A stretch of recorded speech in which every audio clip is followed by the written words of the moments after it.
যুক্তরাষ্ট্রে ভ্রমণের স্বপ্ন এবার আরও ব্যয়বহুল ও কঠিন হয়ে উঠেছে বাংলাদেশের নাগরিকদের জন্য। ভিসা নীতিতে বড় পরিবর্তন এনে বাংলাদেশ সহ মোট ৩৮টি দেশকে ভিসা বন্ড তালিকায় যুক্ত করেছে মার্কিন পররাষ্ট্র দপ্তর।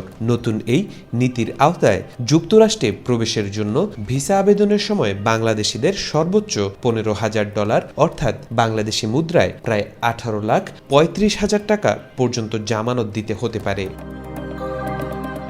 আগামী ২১ জানুয়ারি থেকে এই নিয়ম কার্যকর হবে বলে জানিয়েছে মার্কিন পররাষ্ট্র দপ্তর। ফলে পর্যটন, ব্যবসা কিংবা স্বল্পমেয়াদী ভ্রমণের পরিকল্পনায় থাকা হাজারো বাংলাদেশির জন্য যুক্তরাষ্ট্র যাত্রা এখন বড় আর্থিক চ্যালেঞ্জে পরিণত হচ্ছে। এখন প্রশ্ন হলো, এই ভিসা বন্ড আসলে কি?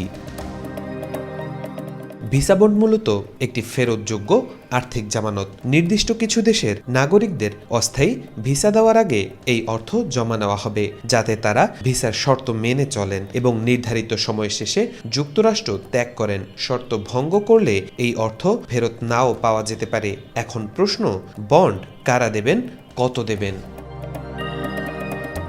নতুন নীতিমালা অনুযায়ী বাংলাদেশ সহ তালিকাভুক্ত দেশগুলোর নাগরিকদের B1 ব্যবসা ও B2 পর্যটন ভিসার ক্ষেত্রে ৩ স্তরের যে কোনো একটি বন্ড দিতে হতে পারে $৫,০০০, $১০,০০০ অথবা $১৫,০০০। ভিসা সাক্ষাতের সময় কনসুলার কর্মকর্তা আবেদনকারীর চাকরি, আয়, শিক্ষাগত যোগ্যতা, ভ্রমণের উদ্দেশ্য সহ সামগ্রিক প্রোফাইল মূল্যায়ন করে বন্ডের অঙ্ক নির্ধারণ করবেন। আবেদনকারী বিশ্বের যেখান থেকেই ভিসার জন্য আবেদন করুন না কেন, এই নিয়ম সবার ক্ষেত্রেই প্রযোজ্য হবে। এবার জেনে নিন কিভাবে জমা দিতে হবে এই বন্ড। বন্ড জমা দেওয়ার জন্য আবেদনকারীকে মার্কিন ট্রেজারি বিভাগের অনলাইন প্ল্যাটফর্ম pay.gov এ সম্মতি দিতে হবে। পাশাপাশি পূরণ করতে হবে যুক্তরাষ্ট্রের হোমল্যান্ড সিকিউরিটি বিভাগের I-352 ফর্ম। ভিসার শর্ত মেনে নির্ধারিত সময়ের মধ্যে যুক্তরাষ্ট্র ত্যাগ করলে পুরো অর্থ ফেরত পাওয়া যাবে।